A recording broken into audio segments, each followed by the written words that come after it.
Hello everyone, and welcome to our 35th seminar of the Centre of Research Excellence in Aphasia Recovery and Rehabilitation.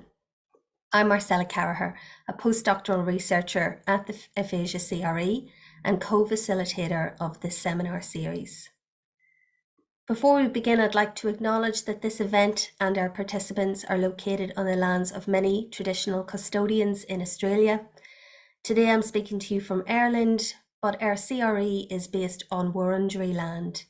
We pay our respects to elders, past, present and future, and extend this respect to First Nations people joining us online. We're very much looking forward to hearing from Dr. Willemijn Doedens, who's joining us from the Netherlands. Dr. Doedens will present on everyday communication in aphasia rehabilitation. Before I formally introduce Willemijn, I'll briefly cover some housekeeping. If you haven't already done so, do join us as a member of the Aphasia CRE community of practice. We welcome people with aphasia, their family, friends, health professionals, researchers, and organisations to our community of practice. Benefits to members include a regular newsletter, updates about events and activities, contributions to research, networking opportunities, and more. The CRE is always looking for financial support. If you wish to donate, please see our website for details. Please note that this seminar is being recorded. You can find past webinar videos on the Aphasia CRE website. Just click on the Resources tab. During today's recording, we will be editing out any videos that include participants with aphasia. So if you're watching this recording, there will be a jump where these videos are played. Don't forget to visit our resources page, including aphasia-friendly COVID-19 resources. You can connect with us on social media via Twitter and Facebook. Feel free to tweet along today and use the hashtag AphasiaCRE. Hopefully this seminar will spark lots of questions. You can write your questions in the question and answer function on the Zoom toolbar at the bottom of your screen. Please write in the Q&A button rather than the chat box. Enter your question for Dr. Doedens at any time throughout the presentation. You'll also be able to see questions asked by other audience members. You can like or upvote a question to show those of most interest to the group. And at the end of the presentation, Dr. Doedens will answer as many questions as time will allow. Please reserve this Q&A space for questions only. Keep your questions brief and no comments, please.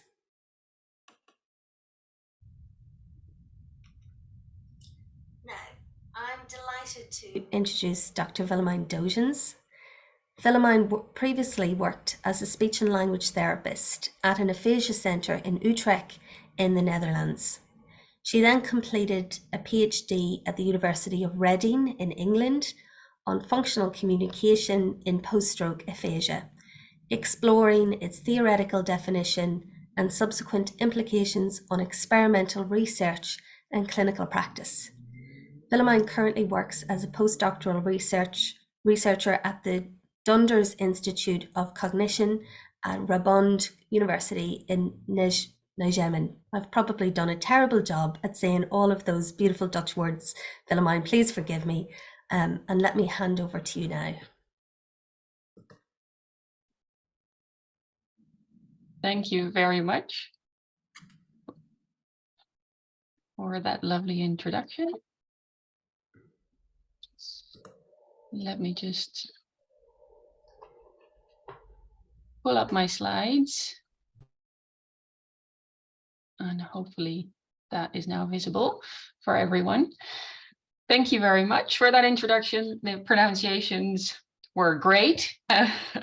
My name is Willemijn Doedens, and as Marcella said, I'm currently a postdoctoral researcher at the Donders Institute in Nijmegen in the Netherlands. And I will be talking to you today about the importance of functional communication in aphasia rehabilitation. And this is part of my work and the work that I conducted as a PhD student at the University of Reading. And before I start, I want to say a big thank you to the Aphasia CRE for giving me the opportunity to talk about this work again and to a different and a new audience. So thank you very much for having me. And I want to give everybody who's here a heads up. I have a few Mentimeter slides in my presentation because I'm quite curious to hear your thoughts and see your input. So if you have a device, a phone or a laptop with you, have it ready so we can use that a little bit later on. And thank you very much for being here and spending the time to listen to me. I hope that this will spark your interest, and I hope you'll have some thoughts about this that you potentially could share at the end. Let's see. Okay, so today's talk, as I said, will be about functional communication. And before I dive in to the nitty-gritty, I will give you some background. So I'll tell you what I understand or what I mean when I say functional communication. I'll take you through the problem statement that I started out with at the beginning of my PhD, and then I'll get into some of the theoretical work. I sort of took the liberty to use this presentation as a soapbox moment. So I thought, what are the things that I would really want to talk about? Some of the elements that are in my PhD and in my thesis, if I get the opportunity. And so I've taken that liberty to focus on some of the key messages that came out of my dissertation once I'd done that 3 years of work. And hopefully that will resonate with you. I'll focus on some of the more theoretical implications, but I will also try and translate those to what I think are relevant conclusions for clinicians and for clinical work. Now, immediately we'll get into this Mentimeter thing, which is always a bit exciting and scary for me. So if you can scan this QR code with your camera, or you can go to menti.com and I will give you the code in a moment. So I'll give you a minute to scan this.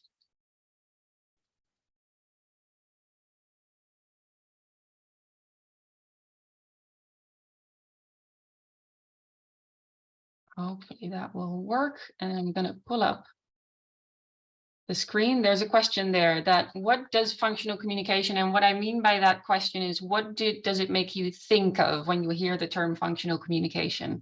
And you can enter multiple answers if there's more things that it makes you think of than just one.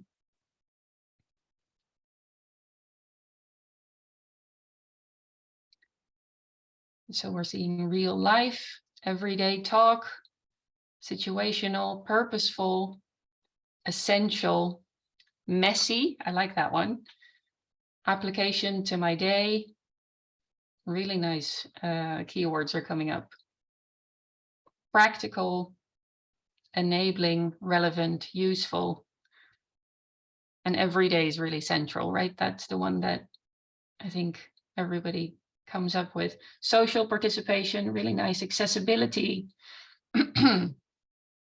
real. These are some really nice entries.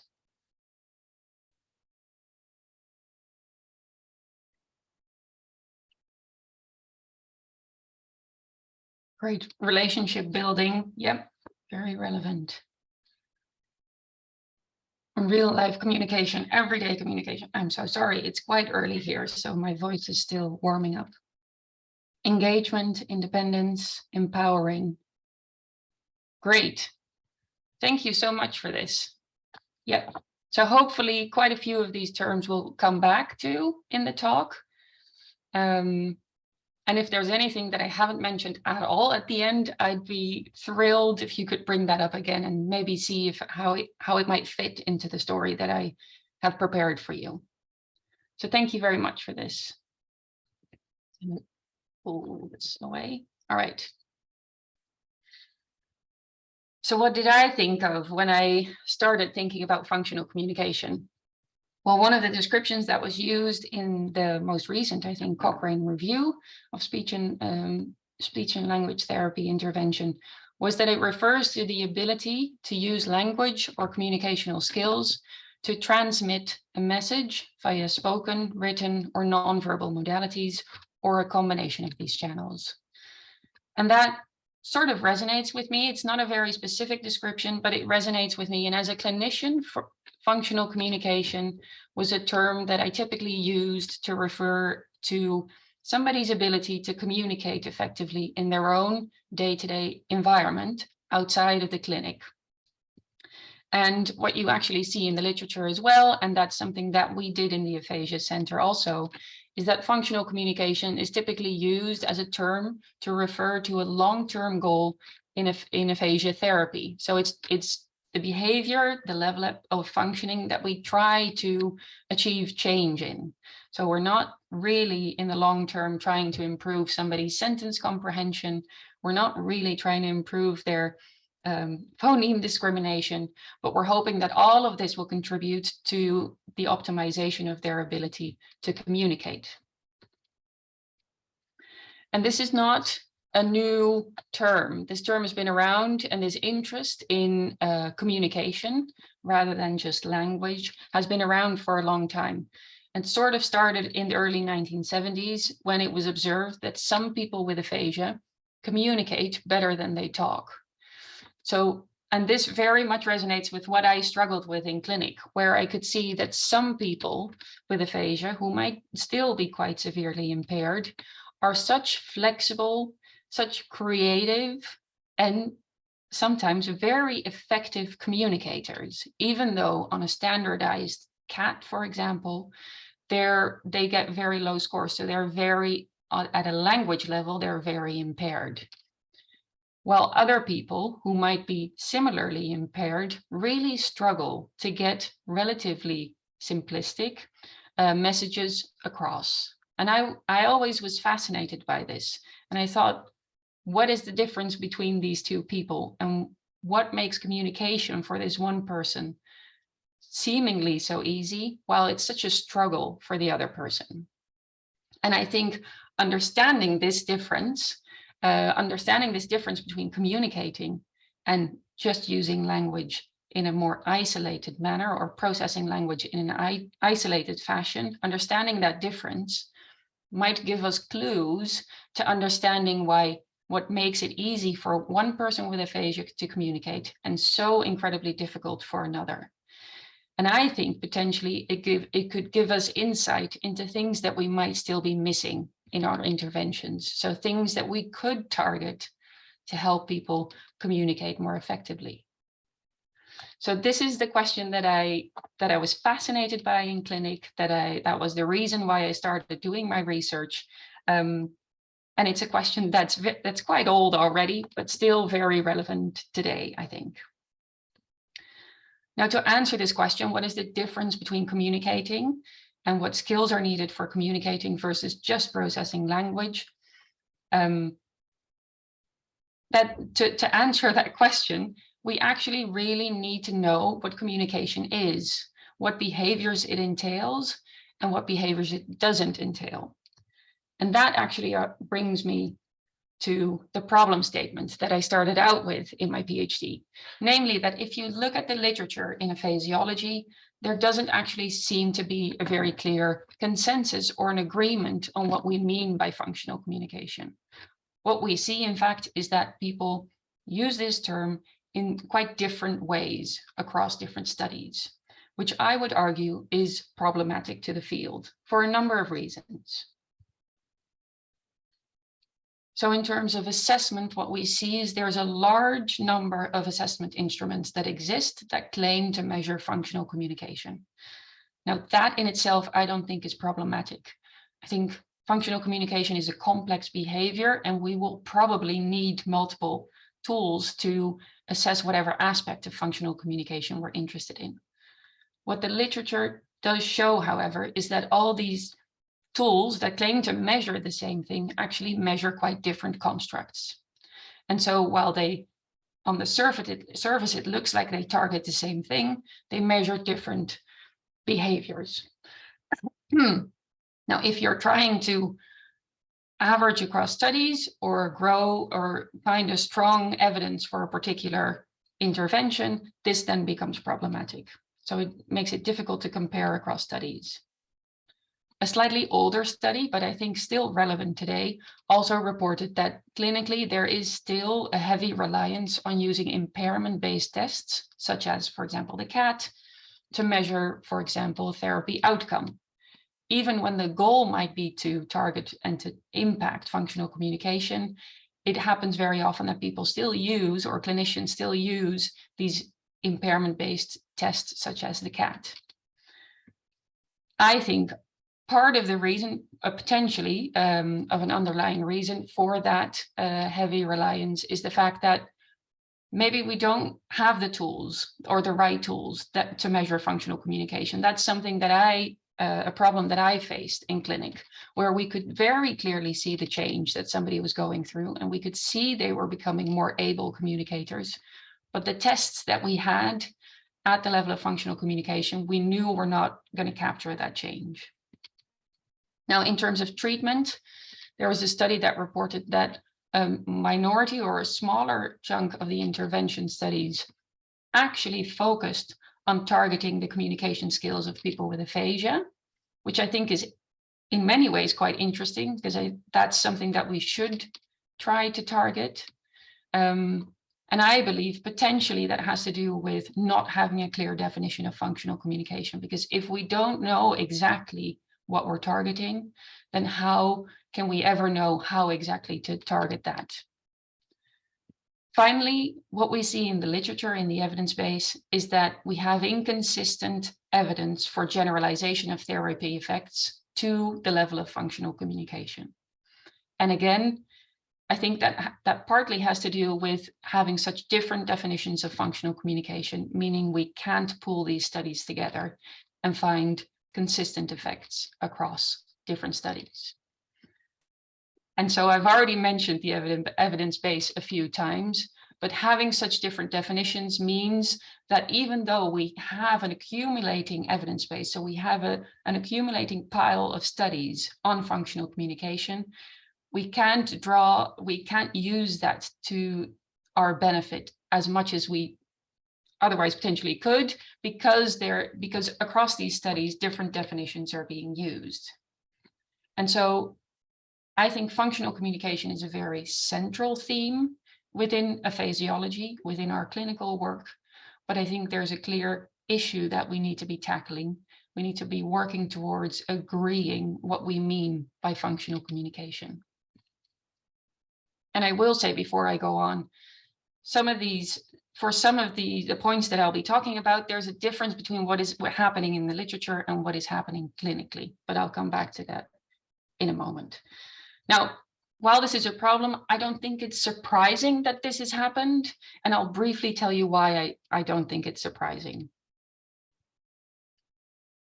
So historically, I think everybody will agree with me, aphasiology and aphasia has been studied from a linguistic perspective, right? So historically, we've defined this as a language impairment, and we've studied it at the level of language. So we've become very good at looking at language, taking that apart into separate components and studying all those separate components and figuring out how they come together. So we study how people process sounds, how they process words and sentences, and then we started figuring out how do these different levels impact upon one another.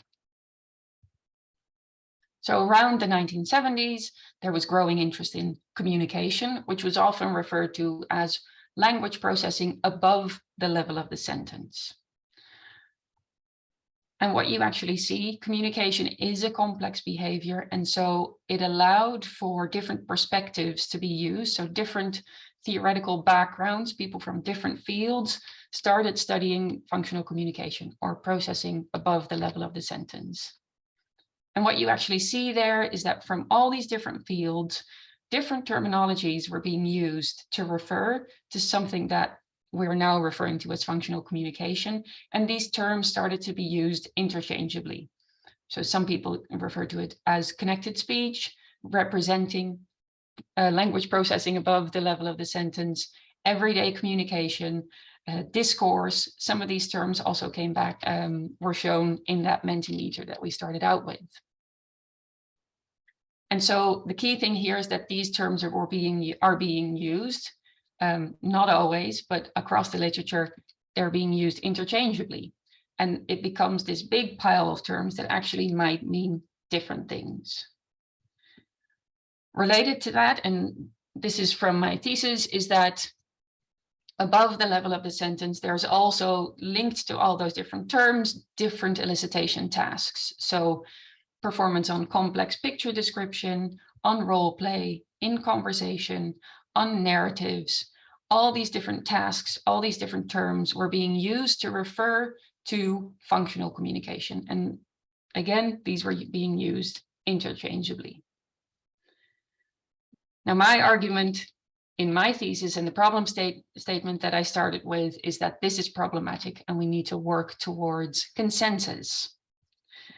So my PhD focused on 3 different parts, one being theoretical, thinking about how can we actually define functional communication in a way that's useful for the field, and then applying that to assessment. So how can we clinically measure functional communication and scientific research? So if we have that definition, how can we elicit behavior that looks like functional communication in line with that definition? And as I said, I took the liberty for today's talk to pick what I wanted to talk about. There's also too much to discuss for one presentation. And so I'm going to focus on that theoretical section and then relatively quickly, hopefully, move on to the implications, which I think is where the interesting stuff lies. So defining functional communication is a challenge. And it's definitely not something that I would pretend to say that I can just do within 3 years. But the strategy that me and my supervisors used is that we could identify the problem within aphasiology, and we turned to basically the control literature, typical non-impaired communication literature, to see what kind of research has been done there, because they have also studied communication, and there is a massive body of work that's been done there that we can borrow from and that we can learn from. And that's what we did. A key challenge that I do want to mention in trying to define functional communication, which has also been discussed in our field, is that communication in everyday life is highly variable, depending on the setting, the purpose, the motivation of the person, etc. So depending, for example, if you're sitting in a cafe with a friend chatting to them, if you're speaking on the phone, if you're giving a presentation to a group of people, or if you're giving a presentation to a screen, if you're listening to the TV, depending on the setting, the way that you use language and the way that you perform in using language will vary. The purpose, so whether you're really just trying to transmit information or you're also trying to relate to other people, another thing that somebody mentioned in the Mentimeter, will also impact on how you use communication, motivation, and there's lots of other factors. Now, one way of approaching that is to say, well, let's sample from different settings and sort of an average performance across those different settings to get a really good sense of how good of a communicator somebody is. What we saw in the control literature is actually a slightly different approach. And that the approach that they use there is based on the assumption that you can have a basic representation of how somebody communicates. So there's a basic setting, which they defined as face-to-face communication, in which you can study somebody's ability to communicate. And based on what you see happening there, you can think about how it might translate to different settings that particular person will encounter in day-to-day life. Now, the arguments for using this basic representation is that face-to-face communication is the most common and pervasive form of communication, which we know to be true also for people with aphasia. It's universal to all human societies. It's the basis for typical language acquisition in children, and it typically doesn't require any special skills or education. So this is an assumption that the framework that I'll present to you in a minute is based upon, and some people will agree, others will disagree. But I think it actually is very practical, and it allows us to identify this one space where we can study communication. So there are lots of different models of face-to-face communication, but we ended up using one that was relatively simplistic, which is what we wanted. And it's described by, among other people, Herbert Clark, who's a psycholinguist. And he said, if we're looking at face-to-face communication, there are three core components to, I'm going to keep referring to it as functional communication. Namely, that it's interactive. So it always happens between at least two people. It's multimodal. So it isn't just verbal information that's exchanged, but there's lots of non-verbal information that carries a lot of information, and that's relevant to take into account, meaning facial expression, gesture, body posture, body language, and intonation, so prosody. And functional communication is contextual. And so we need to take into account the context that might impact on how somebody communicates. Now, this is a big term, but I will try and break it down into three components of its own. So there's the context of shared knowledge, shared memories between the people and the person that you're talking to and yourself. So if you're talking to a friend, you will have shared memories. But if I were to go to Australia and I meet somebody with Dutch heritage, there will also be some shared knowledge between us. And that could impact on how we communicate with one another. So it's the personal common ground, as Clark refers to it, and more general common ground. And there's the context of the physical space that somebody communicates in that can and might impact on how people communicate. Now, even though it's very simplistic and it might feel like very obvious things to state, just these three components allow us to achieve a number of goals that we wanted to. So one, it allows us to describe how face-to-face communication is different from language processing in a really isolated way. It helps break down the concept of face-to-face communication and think about what kind of challenges people with aphasia face when applying whatever they've learned in clinic in day-to-day life. And it specifies the setting in which we should be investigating or assessing functional communication if we're interested in that level of functioning, which is actually quite elegant. And our goal is that it's simplistic so other people can build upon it and criticize it and test it, rather than presenting something that's set in stone and shouldn't be touched.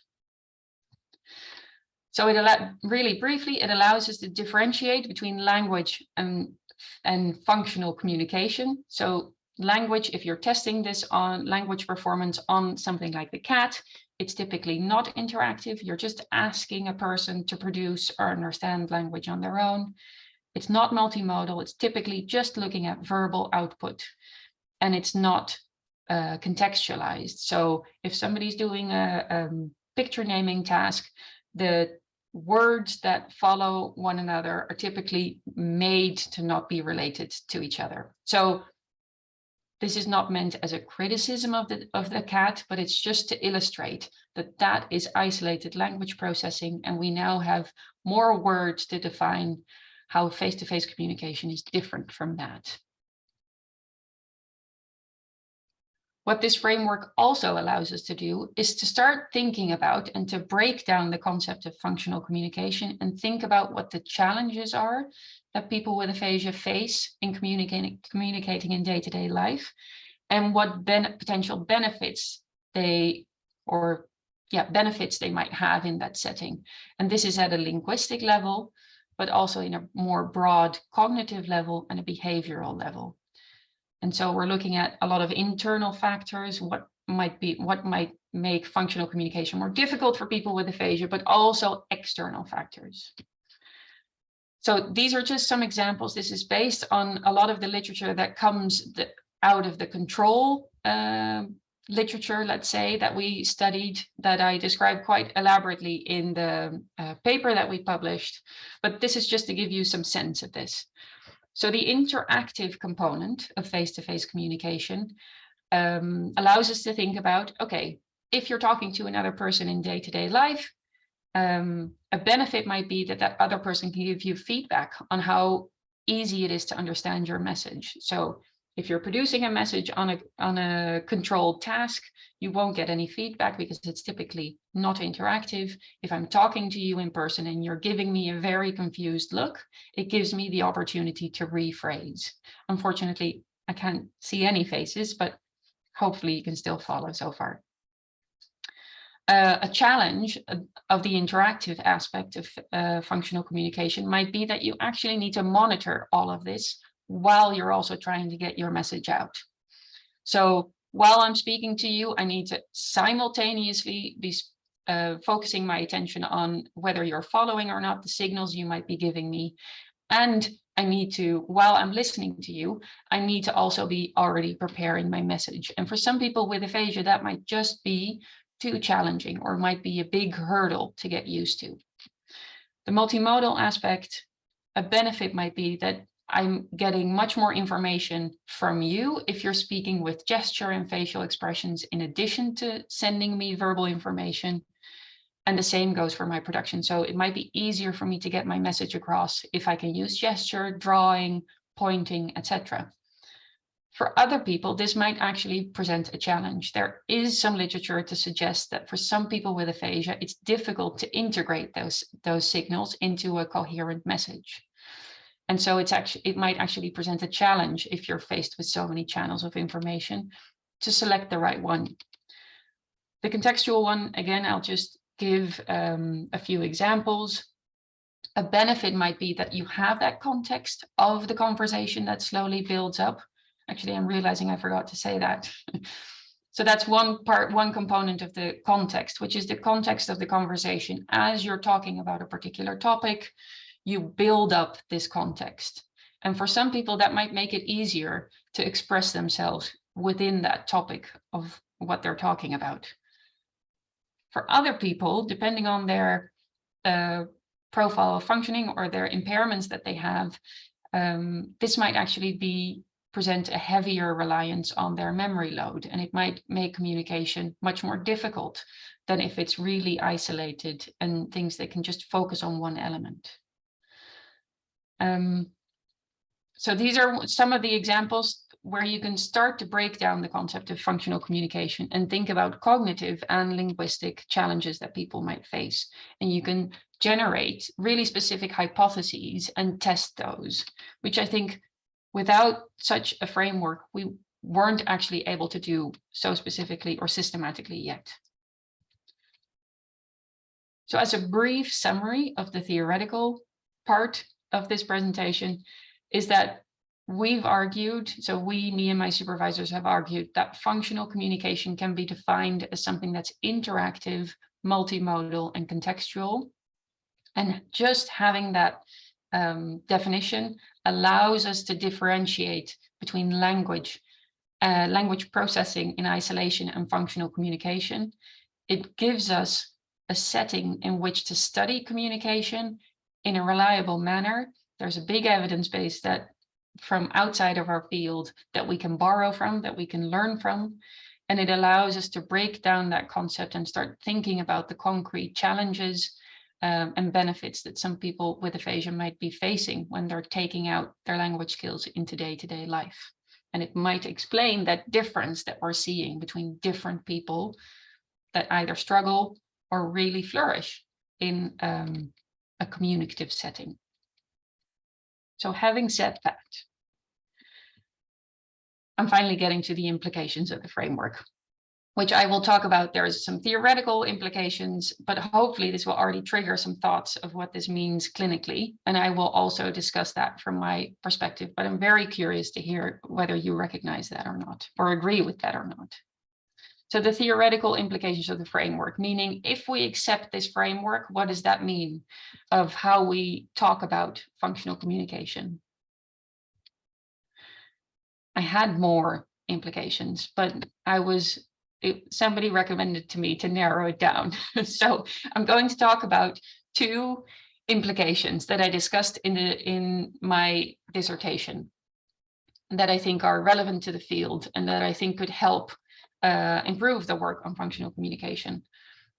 One being understanding and agreeing upon the end goal, and 2 being knowing how to get there. And I will explain to you what I mean by that. So knowing how to, understanding the end goal, I think means that we need to, as I've already said, we need to agree upon what we mean by functional communication and then become more specific in the terminology that we use to refer to different levels of function of language processing, and we need to start differentiating between these different levels. To explain what I mean, I'm going to go back to this drawing where I said all these terms are being used to refer to something that is language processing above the level of the sentence, all interchangeably used as referring to functional communication. I think the framework that I've discussed emphasizes the need to use more specific vocabulary when we're discussing language processing above the level of the sentence. And rather than clustering all of these together and using them interchangeably, we need to start using more restrictive, we need to start using functional communication in a more restrictive way. So similarly to what we did with language, which we broke down into different levels and we thought about how they related to one another, I think, oh, it's not. Oh, I think we need to start breaking up. The little stairs isn't showing up. I apologize. We need to start breaking up and differentiating between different levels within that big group. So while all of these levels relate to parts of everyday communication, I think the framework now allows us to describe what aspects of functional communication they might not be capturing. So while picture description might include behaviors that are also part of functional communication, our argument is that there is empirical evidence to support the idea that complex picture description in many ways actually does not elicit language that's fully representative of functional communication. And the same goes, for example, for monologue and some measures of connected speech.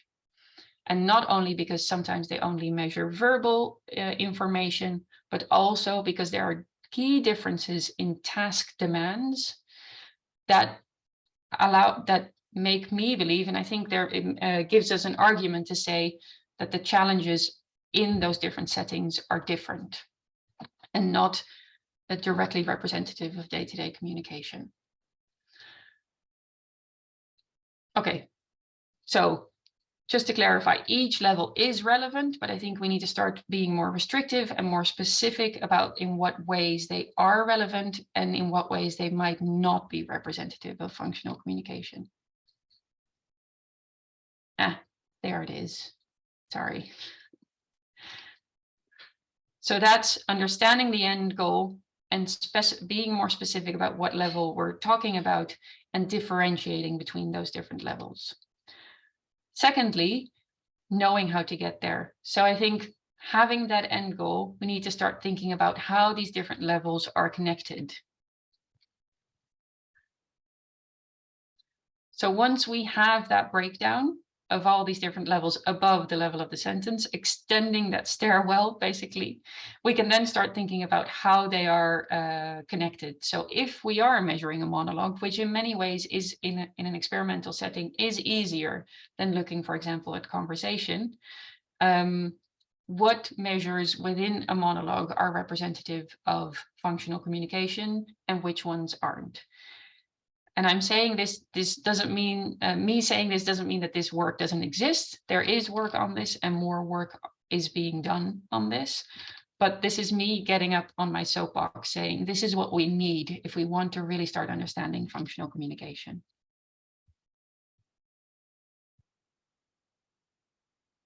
So what does that mean clinically? How does this translate to the work that's being done in the clinic?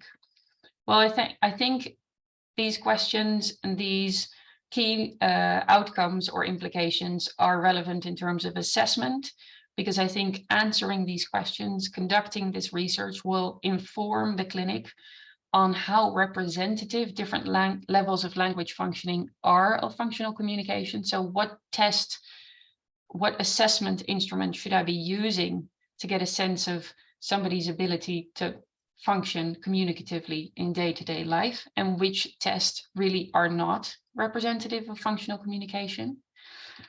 And there's work being done on this, but I think we need more of this. At the level of intervention, this framework, I think, helps us to think about how should we be targeting functional communication and what level of language functioning should we target and why. So if we want to directly target functional communication, hopefully, but I'm quite curious to hear your responses to this, this will help sort of define that setting in which the setting that is theoretically in many ways similar to day-to-day communication. So a setting that's interactive, multimodal, and provides some context. And some of our interventions actually are quite similar, are very easily fit with that definition, such as setups like PACE. If you do group treatment, very quickly it becomes interactive, multimodal, and there's a lot of context. But there are other examples in the literature as well that are moving towards having such a setup in clinic. This is again where I will mention that I think clinically clinicians already work in this manner a lot more than what is shown in the scientific literature. So I will say that. But to formalize interventions, to describe new interventions, I think it's really relevant that the research also starts to sort of reflect that level of working with clients. If we indirectly want to target functional communication, I think this framework can help us think about how do we think transfer of learning might occur. If I'm not directly targeting functional communication, but a different level of language processing, how can I think, what are the task demands differences between what I'm training and where I would like somebody to apply what they've learned? And are there reasons to believe that this might be extremely difficult to achieve for the person that I'm working with? So what are the potential roadblocks? And if I want to slowly work towards that setting, what are the task demands that I can slowly add to increase the complexity within an intervention setting or within a clinical setting? So hopefully you agree with me that such a simple framework can already start help us think about this. All these different levels: assessment, intervention, and generalization. So these are my two key messages that I wanted to talk about. I will briefly tell you that there was a third one that I wanted to mention, which is we need to prepare for the journey, meaning functional communication is complex. And I will bring it back to somebody saying it's messy. It's messy in research, it's messy in clinic. But preparing for the journey is, I think we need to just get ready and start tackling it, because this is, I think we all agree that it's a key term within our field. It's something that we want to address. It's something that we want to understand. And let's just embrace the complexity of it and enjoy the messiness of it. I think we need to work together, bring different methodologies together, and enjoy the exploration that we can have with this topic. So I have one final Mentimeter, so please do stay with me. But before I do that, I will briefly say a thank you to my wonderful supervisors who let me work on this and supported me along the way. So Dr. Lottie Metyard and Dr. Arpita Bose. I need to give a shout out to Lucy Letzer, who worked on the infographic of my thesis, which I'm happy to share with you if you're interested. Some of the images that I used in the presentation were designed by her, and the School of Psychology and Clinical Language Sciences at Reading, who allowed me to conduct this research and sort of have fun with this topic for 3 years, which was brilliant to do. So the final Mentimeter, I'm interested to hear your thoughts. One moment, see if I can actually do this. I'm interested to hear what is your takeaway from this presentation on functional communication. I think we're working in keywords because I'm not a Mentimeter expert, but if you can scan this QR code, I will pull up the screen in a moment, and I'm curious to hear your initial responses. Then we'll go straight into Q&A. Let me pull this up. Give me a shout if you want to see the QR code again. Useful. That's great. That makes me happy. Different terms. Yep. Yeah. Need to get messy. I like that. Beneficial, complex. It is highly complex. Yeah, you're absolutely right. Defined meaning. Relevant.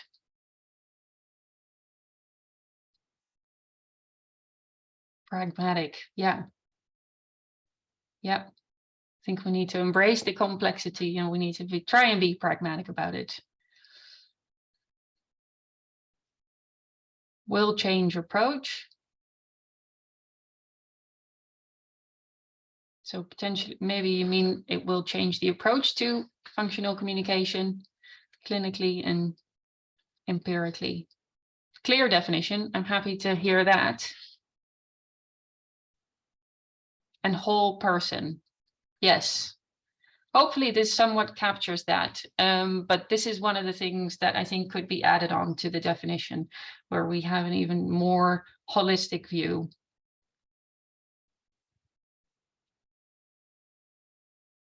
Great. Thank you very much. And useful still at the center. That is then my goal has been achieved this morning or this afternoon for you guys.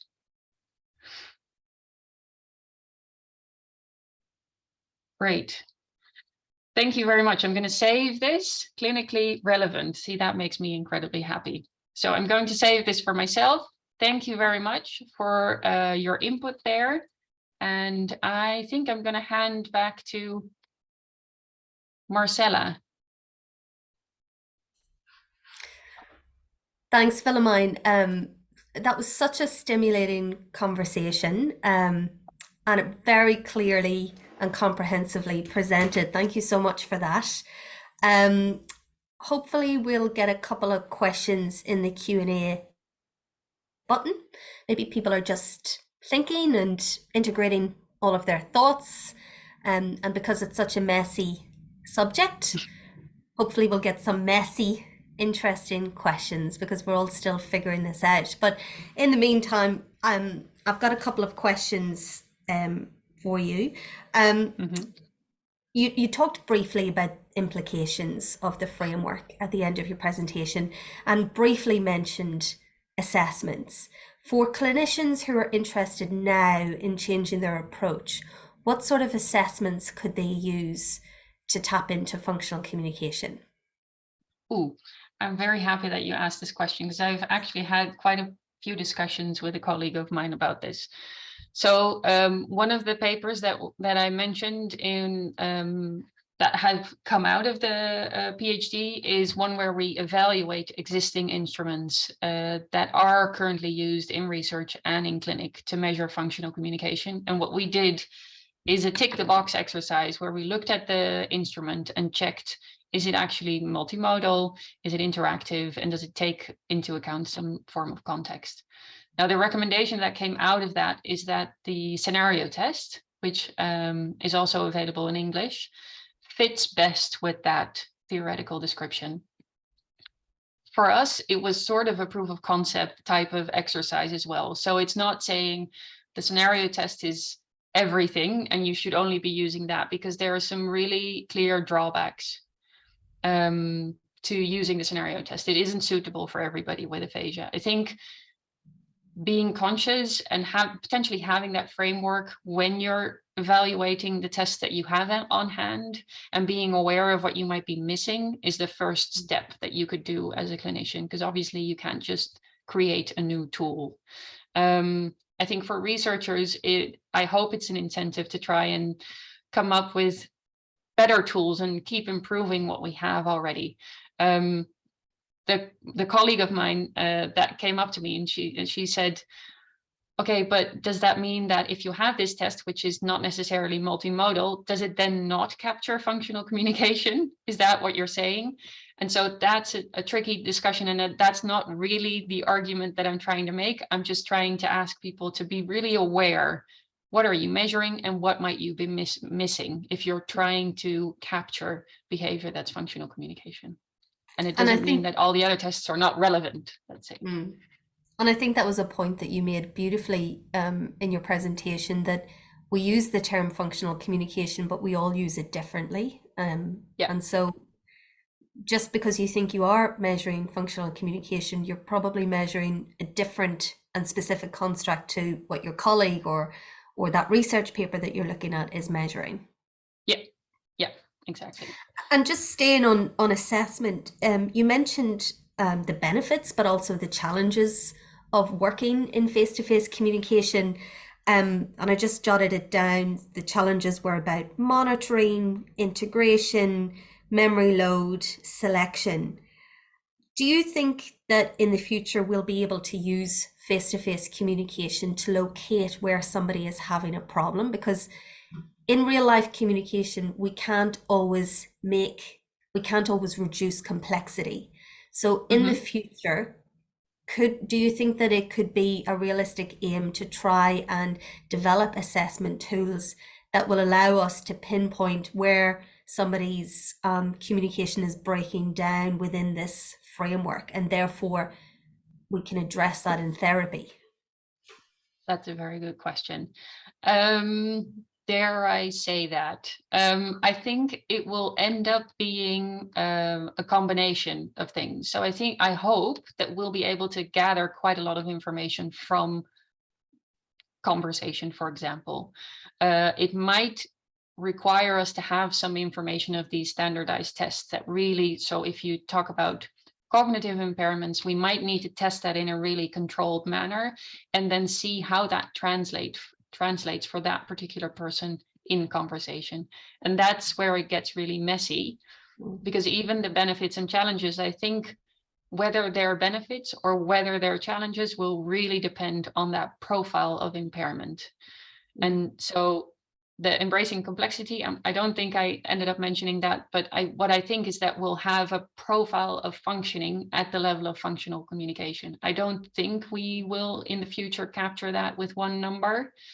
And it will be similar to having a battery like a cat or a WAB, but then at that level. And we might still need some of those controlled measures just to sort of explain what we're seeing in conversation. We've got a question from Miranda Rose. She says, thank you very much for this lovely talk. I personally love the definition. It has such great face validity. Framing intervention descriptions and outcome measurements with this definition is extremely helpful. The relative interaction between and the weight of the components is something that needs attention. Do you agree? Yes. Yeah. Yeah, I think so. And I think there's more work to be done, because so if you look at the control literature, there's a lot within each component that is mentioned that will impact upon conversation. And so what I think the challenge for us is to identify the components that we suspect might be impaired or relevant for our target group, because I don't think we need to research everything. But I think we need to be really specific in our hypotheses, what we expect might be relevant with our clients, and investigate what the weight is of those separate components. Yeah, and it might be like I've imagined, I've had lots of thoughts about this, but it might be like this dashboard where you go, okay, there's an impairment that we know is there, and how does that all come together? Great. Yeah. Some people are having difficulty submitting questions to the Q&A function, so please feel free to enter your question into the chat bubble instead. I've got another question from John Pierce. John asks, are there sub-levels or degrees of functionness in functional communication?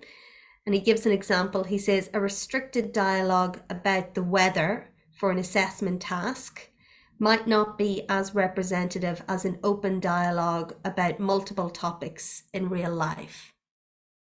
Yes. So they're both dialogues, but they vary in terms of constraint. Yep. Yeah, I really love that question. My colleague in Nijmegen will love that question as well. Yes. Yeah, I think we need to be really smart about, even if we have defined that sort of dialogue setting or this conversation setting, we can still have a more restrictive setting and a less restrictive setting. And I think we need to figure out how informative those settings are and which one we can rely on. More restriction means that we can figure out the data in a more easier and straightforward way. Less restriction means that it becomes more difficult for us to figure out what somebody actually intended to say. So we need to be practical, we need to be pragmatic, as somebody said in the Mentimeter. But yes, I do suspect that even within that category, we're going to have sub-levels. And actually the parameters around which we define those, I think is already a challenge to define those parameters and see how they relate to one another. And also doing a little bit more work on the relationship between the two. A restricted dialogue compared to a more open dialogue, is one predictive of the other? And if so, exactly. Great, because then we can use the more economical measure to get to what we really want to know.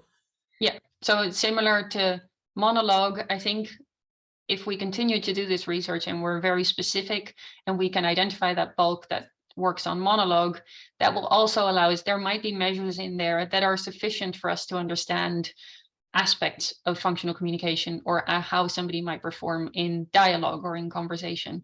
And if that's the case, if we can show that, then that's great, because those are easier to administer in many ways, or easier to extract information from that data. So this is one level sort of on that staircase. And I think what John is saying, let's add a few more steps. And I think I fully agree. But that's the messiness of it.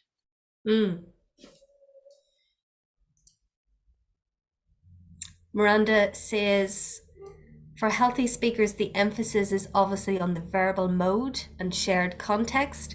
For people with aphasia, relative weight shifts to other elements when verbal communication and language is impaired. There's probably a critical threshold for levels that might make functional communication become non-functional. Can you talk a little bit more about that idea? Yes, so some of this work, this sort of triggers the memory that I have of the work that you have, where I talked about, okay, if there's multimodal, if there's multiple channels to rely on in communication, some people can actually integrate and benefit from that information, and other people really struggle. And there I also discussed sort of the threshold or the weight that people put on these different channels. And we see that potentially the weight that some people with aphasia put on particular channels are not the most efficient or the most reliable choice, let's say.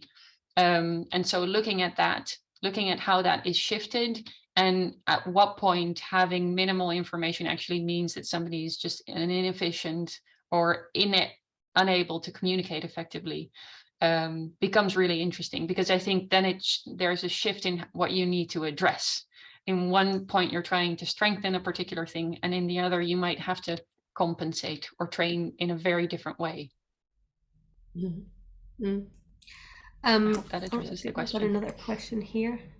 Right. So Miranda follows up with that and said, so this is going to be really important for clinical decision making about where to intervene and how. Yeah. And I think, again, what I already said for researchers, because there's such a broad range that we could look at, we need to be really critical and say, okay, where is the literature already leading us? Where do we think there are some impairments? And where can we really hypothesize that we expect to see impairments? And there's a lot of stuff, I think, that potentially we could wait with, that is impactful in conversation, but potentially is not relevant or problematic for our target group. And an area that we didn't get to discuss in this Q&A section at all, Willemijn, is about generalization. And what can this framework, or what can this approach to specifying and being really careful about how we think about functional communication in assessment and treatment, what does that offer us in terms of thinking about how these skills that we train in intervention can generalize to untrained contexts, and particularly to untrained communication partners who potentially don't have the same skill and competence as the partner that we've trained in the intervention. Yeah. So thinking about generalization, I mean, that's messy in itself. That's already very complex in itself. But I think one conclusion that you can draw from this story is that functional communication is a complex behavior, and it potentially is difficult behavior to just apply something that you've learned to and that you haven't trained in a setting that has the same task demands. So I think to be on the careful side, we can assume that it's difficult to do that. And so if we're not directly practicing something in a setting that's similar, that has similar challenges, I think hopefully this framework will help us. I'm saying us, I'm also a clinician, so I also try to think about that, but it will help us think about what are the steps that we need to be taking, and what at what moments should we be practicing this with a client, rather than just assuming that it will translate, or something that we've practiced and we see on a controlled task to improve, that somebody will be able to put that into practice. So hopefully it will help define and sort of formalize steps in between, and to think about what sort of challenge, what sort of help and practice your particular client might need along the way.